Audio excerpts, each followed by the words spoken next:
체험보다 말씀에 근거하여 믿으라. 오늘 말씀 제목입니다. 이런 말 있죠. 백문 불여일견. 백문이 불여일견이다. 듣는 것보다 보는 게 더 확실하다, 이런 말이고요. 다른 사람의 간접 체험보다 본인의 체험이 좀 더 확실하다, 좀 중요하다, 이런 뜻이 되겠는데, 근데 이 백문 불여일견이 신앙적으로 생각할 때 맞는 말일까 틀린 말일까, 이제 예스 노 하면 안 되고요. 맞는 면도 있고 안 맞는 면도 있습니다. 그럼 어떤 부분은 맞는 면이고 안 맞는 면은 뭔가, 오늘 한번 생각을 좀 하며 나눠보도록 할게요. 성경에서 보는 게 중요하다고 여기도록 하는 한 사건이 있어요. 요한복음 1장을 보면 빌립이 예수님을 만난 다음에 자기 친구 나다나엘을 찾아가요. 우리가 메시아를 만났다. 그랬더니 누군데? 나사렛 예수야. 그랬더니 뭐라고? 나사렛 예수가 어떻게 메시아가 될 수 있니? 그렇게 물었어요. 왜 그렇게 물으냐면, 이제 성경에 있는 한글 성경의 표현대로면 나사렛에서 무슨 선왕시 나겠느냐, 뭐 그거는 무슨 뭐 개천에서 무슨 용이 나겠냐, 그런 의미가 아니고요. 메시아가 온다면 어디서 오냐면 베들레헴에서 온다고 성경에 연대해 있는데, 어떻게 나사렛에서 선한 것, 즉 메시아가 올 수 있냐, 이런 질문이에요. 여러분 기억하죠? 마태복음 2장에 동방 박사가 헤롯에게 왔을 때에 헤롯이 그 율법학자들을 부르죠. 메시아가 어디서 나겠냐? 그랬더니 그들이 바로 대답합니다. 베들레헴입니다. 왜냐하면 성경에 말하기를, 그 성경은 미가 5장 2절인데 베들레헴 에브라다야 니게서 다스릴 자가 나리라, 이렇게 말하거든요.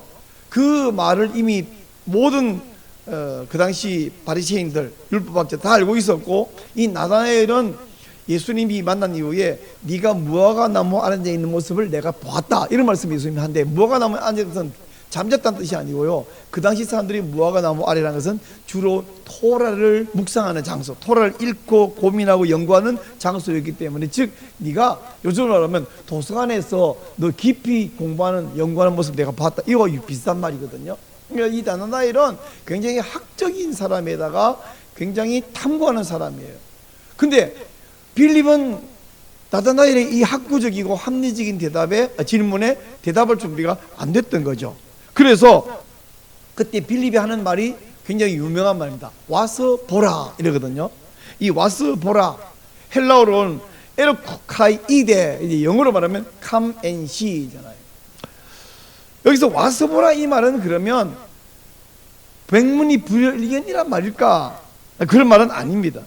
이 빌립이 와서 보라 말은 나는 너의 그 학구적이고 탐구적이고 합리적이고 논리적인 질문에 더 논리적으로 대답할 준비가 안 됐으니 차라리 가서, 뭐 멀리 계신 것도 아니고 내일 나랑 같이 가서 네가 궁금한 거 나한테 묻기보다, 빌립도 예수님이랑 무슨 뭐 3년 5년 10년 있은 것도 아니잖아요. 며칠 안 됐잖아요. 그러니까 직접 물어보고 직접 네가 확신을 얻으면 좋겠다. 요즘으로 말하면 어떤 굉장히 그 진지한 그 고민하는 사람이 예수 믿으세요. 예수님 믿으면 우리가 구원받고 천국 살 수 있습니다. 그랬더니 그 사람이 나한테 질문하는데 너무 진지하게 질문을 합니다. 나는 그런 사람들의 질문을 대답할 준비가 안 된 사람이 있죠, 성도가. 그러면 그러지 말고 저랑 같이 목사님한테 갑시다. 목사님은 당신 궁금한 거 다 대답할 수 있으니 제가 안내할게요, 이런 말과 비슷한 말인 거죠. 자, 그러면 이 요한복음 1장이 백문이 불여일견이라는 말을 지지하는 사건이 아니라고 하면, 그럼 신앙생활에서 체험은 별로 안 중요하단 말이냐? 제가 그렇게 말하는 건 아니거든요. 그런 뜻은 아니에요. 신앙생활을 하는데 체험이 참 중요한 부분이 있고 이것이 우리를 확고하게 만들어주는데, 예를 들면 기도의 응답을 받으면 또 어떤 사건이 있어도 막 당황하기보다 기도해야 되겠다. 또 기도하다가 약간 게을러지더라도 기도의 응답이, 그런 체험이 기도를 계속할 의지를 더 강하게 만들어주죠. 혹은 11조를 잘해서 하나님이 내 생활을 책임지는 것을 계속 경험하면 그 이후로는 11조가 아깝기보다 너무 당연한 거고, 이건 내게 어떤 의무 사항이 아니라 하나님 내게 주시는 복이고 특권이다, 이런 신뢰하는 믿음을 강하게 만들어줘요. 우리 말라기 3장에서 하나님이 이미 말했잖아요. 온전한 11조를 들여서 네 창고에 곡식이 쌓을 곳이 없도록 복을 주시는지 안 주시는지 한번 경험해봐라. 이 말은 하나님께서 우리에게 오히려 요구하시고 원하시는 모습이다, 이 말씀이죠. 그러므로 내가 신앙생활하면서 경험해 보니까 하나님 말씀이 진리더라. 목사님이 설교하는데 순종해 보니까 목사님 말씀이 맞더라. 이런 체험을 통해서 우리가 흔들리지 않는 믿음을 가질 수 있기 때문에 어떤 목사님 어느 설교에 체험신앙 따라하세요, 체험신앙 막 이렇게 강조하는 경우가 있는데 그게 잘못됐단 말이 아니에요. 필요하고 맞는 말이에요. 또 부정적인 면에서도 체험이 중요한데 어떤 경우에 하나님 말씀이 우리의 상황, 내 합리사고에 이게 맞을 때도 있지만 안 맞을 때가 많잖아요. 그래서 그보다는 또는 그 말이 맞다 치더라도 지금 상황에서 내가 순종할 어떤 용기 결단이 안 나니까 에이 모르겠다. 그래서 불순종하면서 혹은 인간적, 인본적 방법으로 요것만 한번 성공하고 그 다음부터 내 말씀 잘 들을게요. 근데 하나님이 그걸 용납 안 하신단 말이죠. 하나님 이분만 제가 용납해 주면 요것만 성공하고 나면 그 다음부터 내가 말씀 잘할게요. 잘 순종할게요. 근데 그거 사실일까요? 이번만? 아니에요. 다음에 똑같이 말합니다. 이번만. 그래서 하나님이 그 한 분을 용서를 안 하시, 만약 용서라고 하기보다는 봐주신다면 그 사람을 사랑하는 게 아니거든요. 진짜 사랑하는 사람에게는 하나님이 꼭 한 번을 안 봐주시는데 저도 그것을 경험하는데 그렇게 하나님의 앞길을 막는 걸 체험하고 나면 다음부터 장꾀를 부리고 싶은 마음이 안 생기는 거예요. 자, 그렇다고 해서 제가 이제 반대로 이야기할게요. 그럼 우리 신앙생활은 체험 만능주의냐? 그것도 아니란 말씀이죠. 예를 들어서 예수님의 십자가와 부활, 오순절 성령 강림, 그거 재현할 수 있습니까? 누구나 경험할 수 있습니까? 내가 예수님 십자가 부활을 원해서 매번 예수님이 내 눈앞에서 못 받게 되느냐? 그런 일은 아니죠. 딱 한 번밖에 없는 단회적인 사건. 그와 마찬가지로 어떤 신앙생활의 어떤 모습은 우리가 수없이 반복해야 되고 사람마다 경험할 수 있지만 어떤 것들은 어떤 사람에게는 체험하게 해주지만 어떤 사람에게 체험하게 안 해주시는 거죠. 그럼 나도 체험해야 믿겠다, 꼭 체험해야 되겠다, 이렇게 고집을 부린다면 내가 신비주의에 빠지거나 체험주의에 빠질 수 있다, 이 말입니다. 여러분, 믿음은 들음에서 나요, 봄에서 나요? 성경에 믿음은 들음에서 난다 그랬지 봄에서 난다고 말하지 않았거든요. 도마에게 예수님이 뭐라 했냐면 너는 지금 나를 본 거로 믿느냐? 보지 못하고 믿는 자가 복되다. 도마가 제자들 11명 중에 자기 빠지고 10명만 모여있을 때 예수님이 왔다 가셨다. 그러면 예수님이 내가 사흘 후에 부활한다고도 말씀했고 다른 10명의 제자 자기가 늘 같이 3년도 있어 믿을 수 있는 사람들이 예수님 부활한 거 보았다 그랬더니 나는 내가 직접 봐야 되겠다. 아니 볼 뿐만 아니라 손가락을 옆구리에 이 손 못 자국에 넣어봐야 되겠다. 그래 믿겠다. 그 도마처럼 할 것 같으면 나도 한번 보고 싶어. 그 옆구리 창정도 한번 보고. 여러분도 한번 볼 기회가 있다면 싫지 않죠? 한번 보면 좋겠다. 근데 예수님 자꾸 나타나야 되냐고 우리 앞에 성천하셨는데 예수님 성천하기 전이었지만 도마가 그런데 너 봐야 믿니? 보고 이제 믿니? 안 보고 믿자 복되다. 모든 사람이 예수님 부활하는 모습을 모든 사람이 그 창자국을 봐야 되는 건 아니다 이 말씀이죠. 그러므로 꼭 본인이 체험하지 않았어도 약속의 말씀에 근거하여 우리가 굳게 믿음에 설 수 있습니다. 그러므로 여러분 우리의 믿음은 개인의 체험에 근거하는 것이 아니라 신실한 하나님 말씀에 근거하는 것이다. 한번 받아주시죠. 우리의 믿음은 개인의 체험에 근거하는 것이 아니라 신실한 하나님의 말씀에 근거하는 것이다. 아멘이죠? 예, 내 체험에. 자, 오늘 우리에게 주신 이 하나님 말씀 마태복음에서 체험에 매달리지 말고 말씀에 근거해서 믿어야 한다. 이것을 다시 한번 말씀해 주고 있습니다. 자, 오늘 읽은 말씀은 15절부터 시작하는데요. 15절 말씀을 보니까 예수님이 이제 회당에서 나오십니다. 근데 이렇게 시작해요. 예수께서 아시고 거기서 나왔다. 아시고는 뭐냐면 바로 앞에 있는 말씀은 유대인들이 예수님을 저거 어떻게 죽일까? 합법적으로 죽일 방법 없는데 뭔가 저 예수 죽일 뾰족한 묘수가 없을까? 자기들끼리 나가서 의논하고 있는 걸 알고 예수님이 이제 회당에서 나왔습니다. 많은 사람이 예수님을 따릅니다. 그러자 예수님이 그 많은 사람 가운데 분명히 뭐가 있어요? 병자들이 있어요. 요즘도 병자가 많지만 사람마다 뭐 사소한 한두 가지 몸부터 심각한 병 당하고 있지만 그 2000년 전에는 의사도 약도 의술도 없을 때에 병자가 많습니다. 예수님이 그들을 일일이 다 치료해 주셨어요. 근데 이어서 16절에서 뭐냐면 자기를 나타내지 말라 경고하셨다. 이 말을 원문을 비교하면 자기에 관한 소문을 만들어내지 말아라. 이거 할 수만 있으면 퍼뜨리라 이게 아니라 이거 소문내지 마라. 이거 굉장한 거예요. 내가 만약에 생각해 봤어요. 기도를 딱 했더니 내 앞에 있는 사람이 코로나가 들러 나와버렸다. 그러면 내가 할 수 있으면 더 많은 사람에게 이거 소문내고 싶을 것 같아요. 만나서 봐, 야, 내가 한번 딱 기도했더니 코로나 걸려가지고 막 굴비하던 사람이 멀쩡해지더라. 막 이런 이야기를 하고 싶을 것 같은데 예수님은 왜 소문내지 말라 그러셨을까? 자, 여러분, 예수님이 소문내지 말라는 이유 1번, 야, 그게 처음도 아닌데 뭐 대단한 일이라고 소문내니 이걸까요? 아니면 나는 수줍음은 많은데 소문나는 게 참 부담스럽다 이걸까요? 아니면 야, 이거 소문내면 자꾸 사람들 찾아와서 나보고 병 고쳐달라고, 나 얼마나 힘들겠니, 피곤해 이걸까요? 아니면 이게 알려지면 저 유대인들 바리새인들 이 사람들이 더 싫어하고 나를 죽이려 할 테니까 위험하니까 하지 마라 이걸까요? 몇 번이냐? 여러분 아무리 봐도 정답이 없죠? 네, 정답이 없습니다. 이것 말고 다른 이유가 있습니다.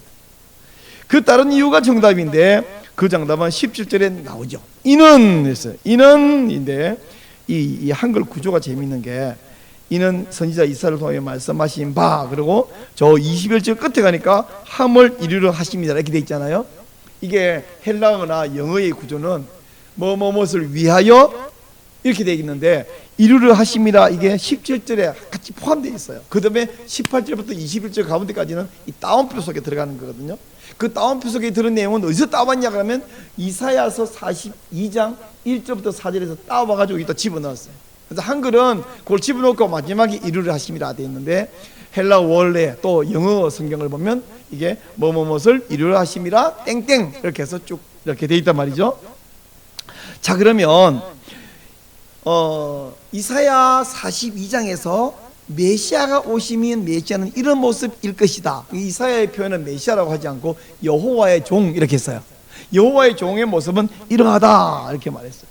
마태가 이 말을 하는 이유는 뭐냐면 예수님이 이렇게 소문내지 말라고 말씀하셨는데 그 말씀하신 이유는 선지자가 말한 바, 이사야가 말한 바를 성취하기 위함이다.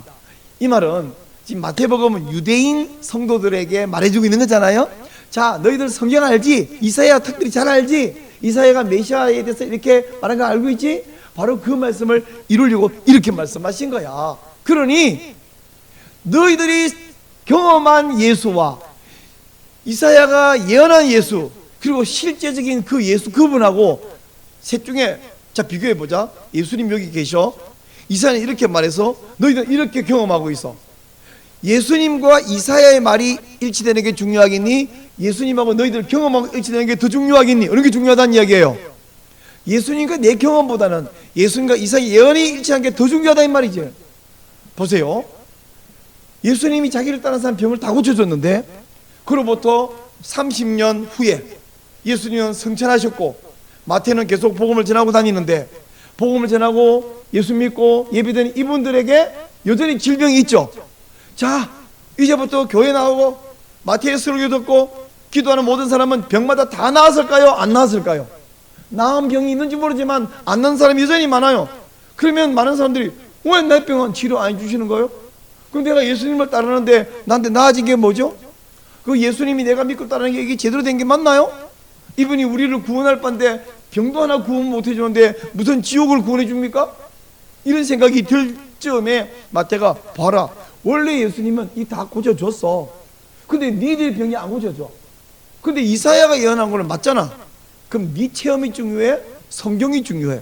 우리에게 성경은 신약 구약이지만 마태 시대의 성경은 구약 성경이고 구약 성경 가운데서도 이사야서 두루마리 아닙니까? 그래서 이 메시아를 이루기 위해서 예수님이 이런 행동하셨고 이 말씀을 하신 거야. 즉 너희들의 체험보다는 성경이 말하는 이 사실이 훨씬 중요해. 이게 일치되잖아 라고 이야기를 하고 있는 것입니다.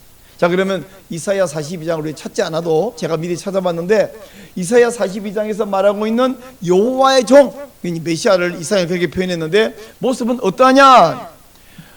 여기 42장에 보니까 그 여호와의 종이 어떤 모습을 소유하게 되는데 그 소유하게 된 원인이 있고 그 내용이 있고 결론이 있거든요. 자, 1번은 원인입니다. 원인이 뭐냐면 여호와의 종에게 하나님의 영을 내가 부어주겠다. 하나님 부어주겠다. 즉 성령 충만한 분이에요, 메시아는. 그리고 제가 말한 두 번째부터 네 번째까지 말해놨는데, 다섯 번째까지 말했는데, 두 번째, 메시아는 정의를 행한다. 히브리어 단어로 말하면 미슈파트.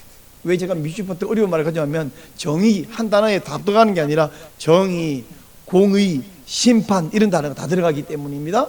그리고 이분은 이 정의를 이루기 위해서 경노하고 소리를 시끄럽게 만들고 야단법석을 뜨는 분이 아니라고 말했고, 또 가망 없어 보이는 사람도 포기하지 않으시는 분이시다라고 말씀했고, 그리고 이 미슈파트를 성취하기까지는 포기하지 않는 분이시다. 끝까지 이루시다. 사람들이 너무 악해서 나를 따르는 제자가 너무 형편없어서 내가 공의를 이루지 못하겠다 이렇게 말씀하는 분이 아니라는 거죠. 그리고 그 마지막 결론은 뭐냐면 이방인들이 그의 이름을 소망하게 될 것이다 이렇게 말씀했어요. 자, 이 6가지 사항 가운데 제가 중요하게 생각하는 몇 가지만 좀 짚어서 나누어 보려고 그러는데, 첫째, 메시아의 모습은 어떤 분이냐면 성령이 충만한 분이십니다. 어떤 분이라고요? 성령이 충만한 분이에요. 정말. 그래서 성령이 충만하니까 이분은 어떠냐면 원수들이 자기에 대해서 죽이려고 하고 있는데 그거 신경 안 쓰고 방금 안식일에 병자 고쳤다고 죽이려고 그러는데 여전히 자기를 따르는 사람들의 병을 다 고쳐주시는 거예요. 그리고 이걸 소문내지 말라고 말씀했는데, 다시 말하면 원수가 뭔 짓을 하든 뭔 소리를 하든 뭔 생각하든 신경 안 쓰고 자기 길을 그냥 가시는 분이에요. 왜 이게 가능하냐면 성령 충만할 때 이것이 가능한 줄로 믿습니다. 그러면서 저와 여러분이 성령 충만해서 예수님을 닮기를 축원합니다. 제가 최근에 조금 불미스러운 일을 겪었어요. 제가 맡고 있는 직책이 여러 가지가 있는데 그 중에 한 가지 직책을 내려놓았습니다. 처음에는 이게 무슨 상황이지? 약간 당황스러우면서도 이게 어떻게 흘러가는지 모르지만 이 직책 하나 내려놓는 것은 하나님이 다른 더 중요하고 더 폭이 넓은 직책을 맡기려고 이렇게 인도하시는구나 이렇게 생각했어요. 근데 잠시 후에 상황을 파악해 보니까 아니 사람들이 왜 이 직책을 그만하세요 이러면 그래요? 그만할게요 이러면 될 건데 이걸 왜 이렇게 무슨 작전을 하듯이 이렇게 직책을 막 강탈하듯이 빼앗아가지? 왜 이렇게 일을 무리하게 처리하지? 약간 화가 나요. 속이 상해요. 그래서 그 사람들 참 희한한 사람들이네 이 생각이 들었는데, 금요일 저녁 청계산 기도원에 올라서 기도하면서 하나님이 저에게 네가 처음에 생각했던 그게 내 마음이야 이 말씀을 제 마음속에 강하게 주시는 거예요. 그렇구나. 하나님이 나한테 더 중요하고 더 큰 일을 맡기려고 하면 우리가 왜 손에 내가 뭐 이렇게 들고 있으면 이 놔야 더 좋은 걸 줄 거 아니에요. 근데 하나님이 좋은 걸 줄 때니 내려놓으라 그러면 덕분 좋은 거네요 내려놓는데 하나님이 그냥 내려놔 이러면 내가 왜 내려놔요? 이 생각이 들 거 아니에요. 근데 하나님이 내려놔 그러는데 하나님이 음성을 들은 게 아니라 주변에 사람들이 와가지고 내게 손에 들고 확 뺏어가 버리는 거예요. 그럼 내가 왜 뺏어가? 이렇게 속상할 거 아니에요. 근데 하나님이 뭔가 더 좋은 거 비싼 거 엄청 좋은 걸 주셔. 그럼 감사하겠죠. 자, 여러분이 잘 들으세요. 하나님이 여러분을 귀한 길로 인도하려고 할 때에 반드시 사람들이 여러분에게 꽃가마를 태워주지 않습니다. 예를 들어서 요셉이 애굽에 가서 총리가 됐어요. 그 당시 총리라고 하는 것은 지금 미국 대통령 되는 것과 비슷하다고 생각할 수 있는 엄청 중요한 자리입니다. 근데 요셉이 총리가 되러 가는 길이 어떤 길이냐? 자기의 사랑하는 형들이 자기를 노예로 팔아버려요. 끌려가가지고 억울한 누명을 쓰고 옥살이를 합니다. 그리고는 얼마 후에 갑자기 총리가 돼요. 여러분 생각해 보세요. 요셉이 과거 시험을 봤으면 총리가 됐겠습니까? 요셉이 출마해가지고 투표를 했으면 총리가 됐겠습니까? 그런 방법으로는 총리가 안 되는 거죠.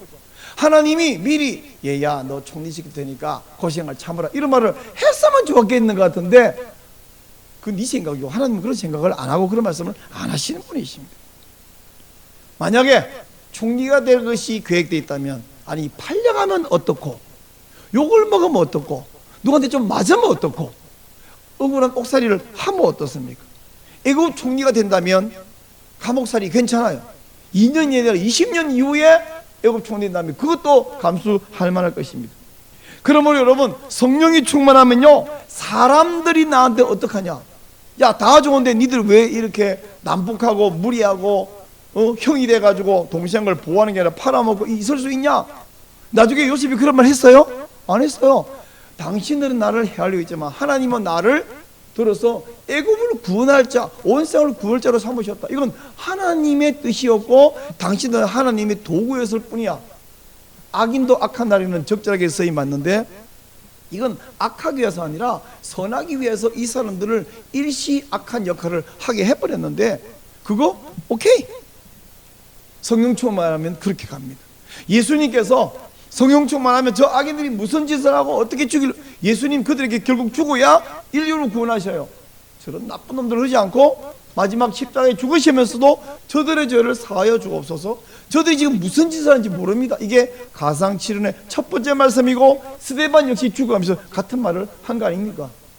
스데반이 죽을 때 내가 죽고 나면 저 앞잡이 사울이 내 역할을 10배 100배 잘 감당하리라. 알았을까 몰랐을까? 알았든 몰랐든 스데반은 상관없어요. 내가 죽고 나면 세상이 어떻게 되냐가 아니라 하나님이 알아서 하기 때문에, 내가 하려는 일은 하나님 일이기 때문에 사람들이 나한테 돌팔매질을 하든지 형이 팔아먹든지 주위의 친구 동료들이 내 손에 있는 걸 강탈해 가든지 그거 안 중요해요. 하나님이 더 중요한 걸 맡겨서 내 손에 집어줘서 그걸로 하나님 일을 하게 할 거라면, 근데 하게 할지 안 할지 어떻게 알아요? 그건 성령 충만하지 않은 사람의 생각이고, 성령 충만한 사람은 형들이 강탈하고 동료가 강탈하고 그래도 하나님이 더 큰 걸 주려고, 자기 스데반 자기 생명을 강탈해 가는데도 불구하고 하나님이 더 큰 일을 이루시는구나. 그래서 그는 그것 때문에 섭섭하고 분노한 게 아니라 하나님은 선하십니다.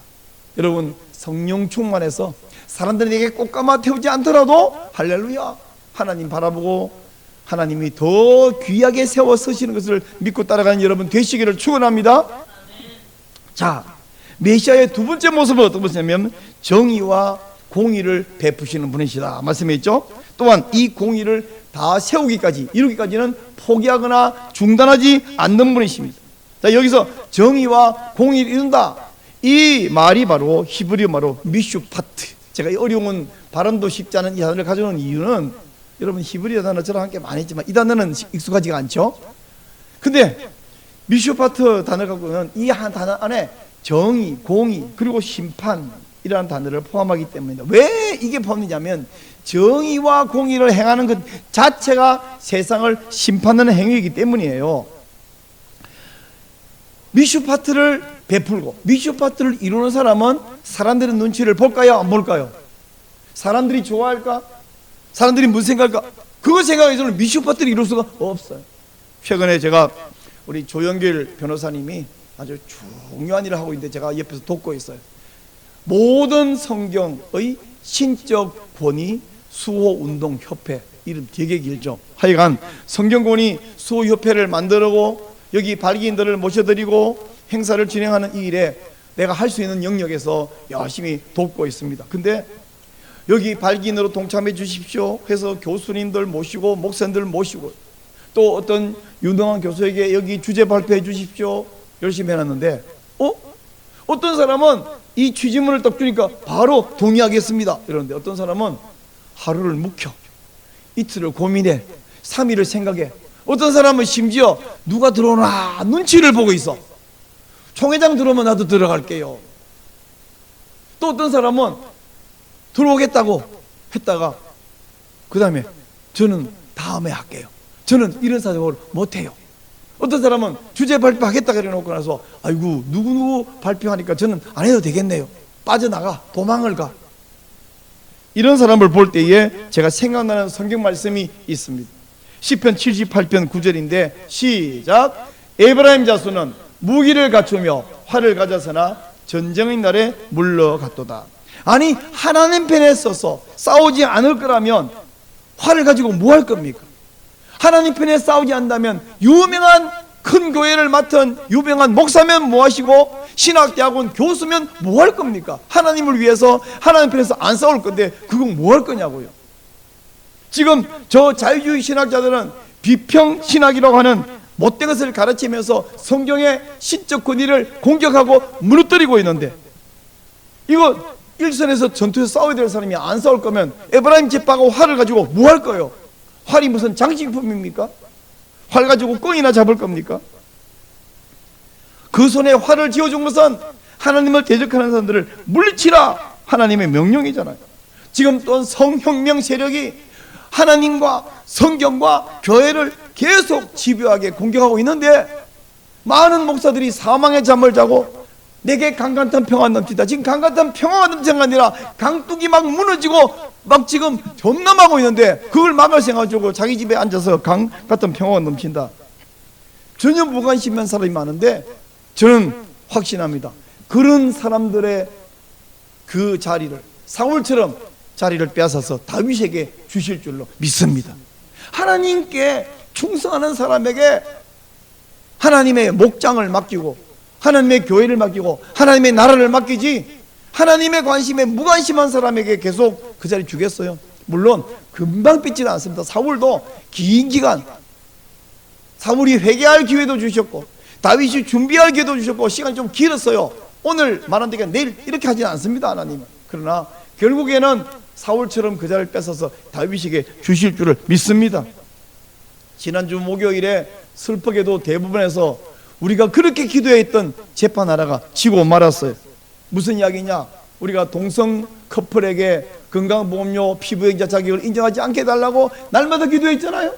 매주 아스팔트에 땀 흘리면서 나가서 외치고 규탄하고 기자회견하고 성명서 작성해가지고 그것을 제출하고 얼마나 열심히 했습니까? 근데 결국에는 대부분이 남성 동성애자에게 직장 건강보험료 피부행자 자격을 부여하고 말았어요.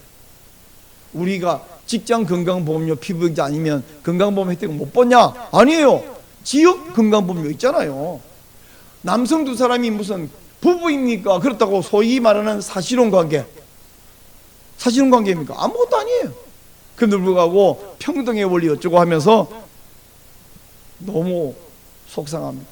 그것의 부당함을 제가 조목조목 성명서를 썼고, 악대본, 거룩한 방파제, 진평연, 한반교연, 또 여러가지 희대연, 당당 여러가지 이름, 단체의 이름으로 성명서를 발표했고, 오늘 주부에도 써져 있는데 여러분 한번 내용을 자세히 읽어보시기 바랍니다. 근데 여러분, 이 재판 한 개 졌다고 해서 우리가 끝장난 게 아니에요.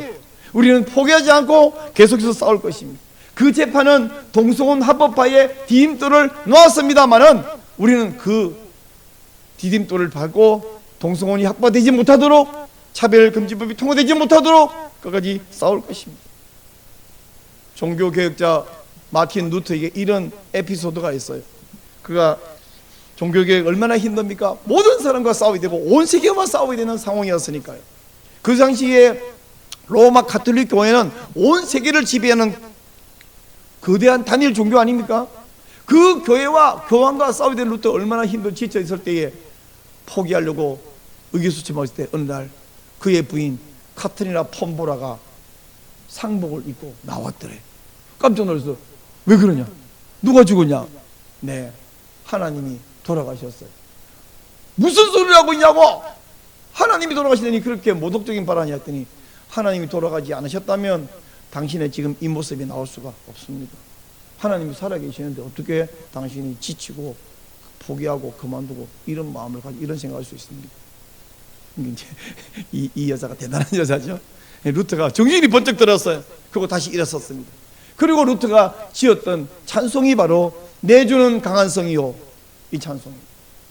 이 다른 찬송가는 우리가 그냥 찬송 1절만 부릅시다 이렇게 하는데, 이 찬송가만은 1절만 부르면 안 되는 찬송이에요. 우리 잠시 설교 후에 그 찬송을 부를 건데 반드시 2절까지 부르든 3절까지 불러야지 1절만 부르고 끝나면 안 되는 특별한 찬송이죠.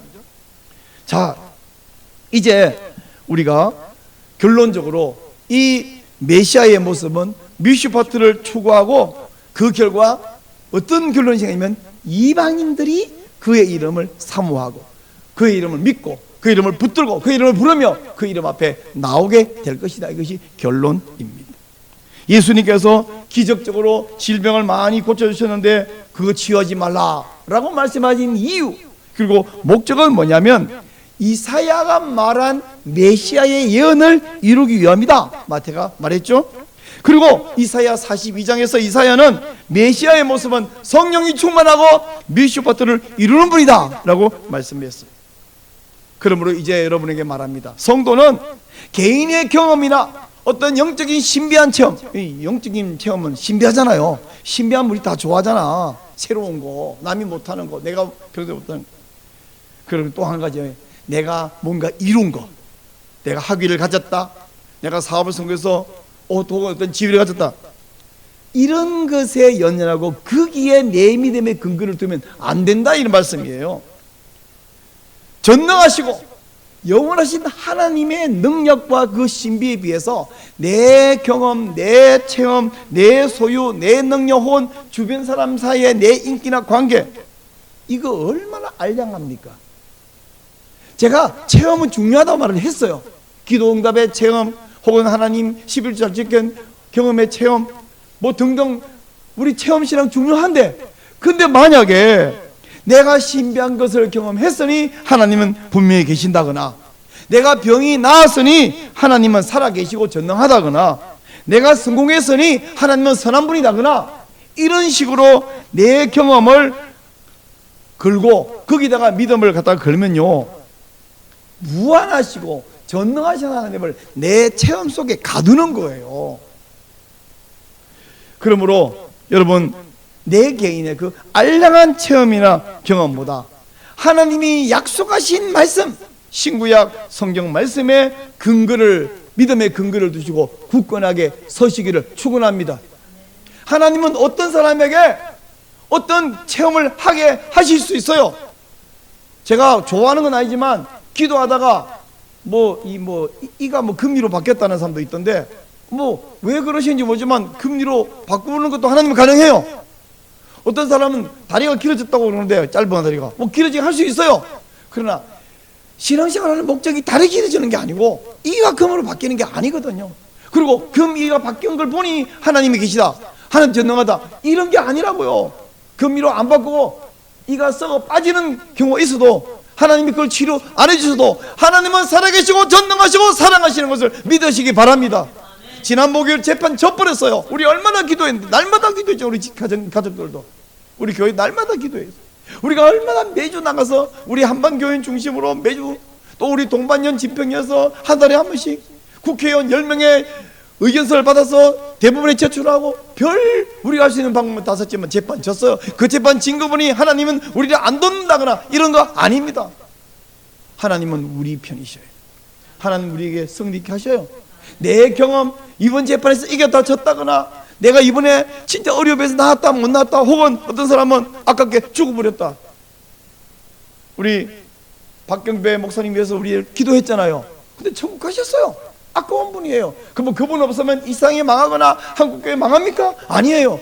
박경배 목사님은 천국에서 평안을 누리고 복락을 누리고 계시지만 그분이 불쌍한 게 아니라 우리가 불쌍하지. 그분은 복락을 누리는데 우리는 여기서 고생을 더 해야 되고, 홍우수 목사 지금 13명을 데리고 저 휴전 벨트를 동해안 쪽에 해서 걷고 있는데, 비가 올 때 힘들까요? 안 올 때 힘들까요? 결론 둘 다 힘들어요.